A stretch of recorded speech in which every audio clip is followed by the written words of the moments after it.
Collector Yogesh Nirgude સહિત અધિકારીઓએ રાષ્ટ્રીય એકતા જાળવવાના શપથ ગ્રહણ કર્યા.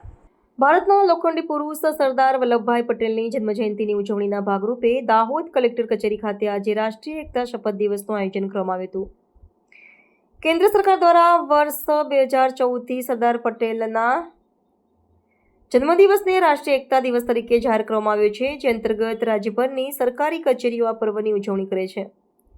આ પ્રસંગે દાહોદ જિલ્લા કલેક્ટર શ્રી યોગેશ નિરગુડેની આગેવાની હેઠળ કચેરીના તમામ અધિકારીઓ અને કર્મયોગીએ રાષ્ટ્રભાવના અકબંધ રાખવા માટેના શપથ ગ્રહણ કર્યા હતા. આ શપથ વિધિમાં કલેક્ટર શ્રી યોગેશ નિરગુડેની સાથે જિલ્લા વિકાસ અધિકારી શ્રી સ્મિત લોઢા, નિવાસી અધિક કલેક્ટર શ્રી જેમ રાવલ, પ્રાંત અધિકારી શ્રી મિલિંદ દવે સહિત મહેસૂલ અને અન્ય વિભાગોના ઉચ્ચ અધિકારીઓ તેમજ તમામ શાખાના કર્મચારીગણ ઉત્સાહપૂર્વક જોડાયા હતા.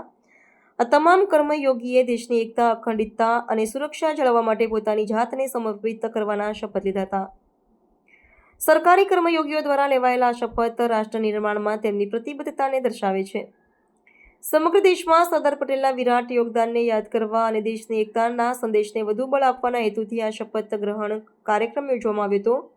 દાહોદ કલેક્ટર કચેરીના તમામ અધિકારીઓ અને કર્મચારીઓએ ભારતીય રાષ્ટ્રની ભાવનાને પોતાના કાર્યો અને વ્યવહારમાં હંમેશા જીવંત રાખવાનો સંકલ્પ વ્યક્ત કર્યો હતો.